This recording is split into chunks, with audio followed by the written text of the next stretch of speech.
इस साल नवंबर से यमुना में क्रूज की सेवाएं शुरू हो सकती हैं। इस पर आप विधायक अनिल झा ने दिल्ली सरकार के फैसले का स्वागत किया। उन्होंने कहा यमुना में साफ सफाई को लेकर सरकार पर तंज कसा। अनिल झा ने कहा कि नवंबर में छठ भी है और हम यमुना में नहाना चाहते हैं। आपातकाल के मुद्दे पर भी आप विधायक ने प्रतिक्रिया दी है।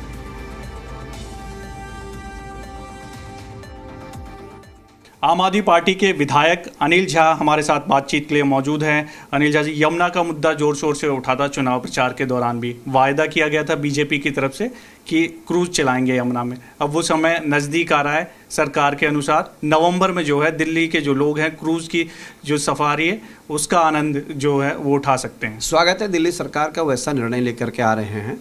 नवंबर में छठ भी आएगा, उस क्रूज से कूद कूद के हम जरा उस यमुना नदी में नहाना चाहते हैं। ये लोग कह रहे थे यमुना नदी को पूरा साफ कर देंगे, कह रहे थे कि यमुना नदी में डुबकी लगाएंगे। ध्यान रखे मुख्यमंत्री दिल्ली के और उनके मंत्री सिरसा जी और उनके अन्य मंत्री, अगर उन्होंने डुबकी नहीं लगाई तो चुल्लू भर पानी में डुबकी लगाना पड़ेगा। हम ही यमुना का पानी लेंगे चुल्लू में, कहेंगे इस पर डुबकी लगाइए। क्योंकि यमुना का पानी दिल्ली को लेकर के जितनी राजनीति ये लोग कर रहे हैं उतनी राजनीति मेरे ख्याल में नहीं करनी चाहिए। अनावश्यक राजनीति का ये तरीका है।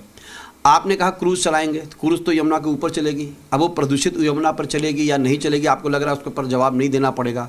लेकिन आस्था का विषय है, पूर्वांचल का छठ आएगा, पूर्वांचल के लाखों लोग वहाँ छठ मनाएंगे।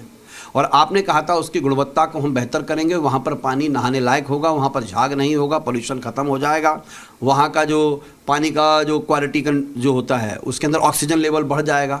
तो मैं चाहता हूँ सबसे पहले यमुना में पहले मॉनिटर की तरह जाएंगे मुख्यमंत्री जी, और सिरसा जी जो बहुत प्रदूषण करते हैं, सिरसा जी उसमें हेल करके डुबकी लगाएंगे, फिर अर्घ हम लोग देंगे।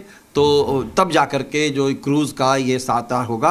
नहीं तो यमुना मैया शराब देने के लिए बैठी हुई है, ये सब लोग क्रूज़ पर जाएंगे, इनकी पलटी खा जाएगी पूरी। एक और सवाल है, दरअसल दिल्ली सरकार तैयारी कर रही है कि इमरजेंसी के दौरान जो मीसा कानून था उसके तहत जो डॉक्यूमेंट्स हैं उनको सार्वजनिक किया जाए। किस तरह से लोगों को गिरफ्तार किया गया है, उन पर जुल्म किया गया था, इसको सार्वजनिक करने की तैयारी दिल्ली सरकार कर रही है। मीसा के जुल्म में आडवाणी जी जेल में थे, तो उस पर जुल्म तो ये मोदी जी कर रहे हैं, भाजपा कर रही है।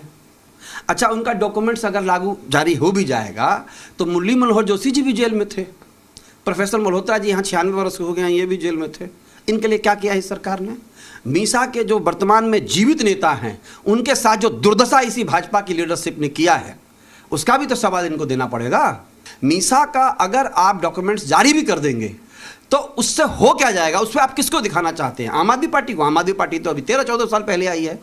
भाजपा और कांग्रेस देश में कई राज्यों में मिलकर के चुनाव लड़ रही है, देश के लोगों को समझना पड़ेगा। वीडियो जर्नलिस्ट राहुल के साथ दिवेश कुमार, जी मीडिया, दिल्ली।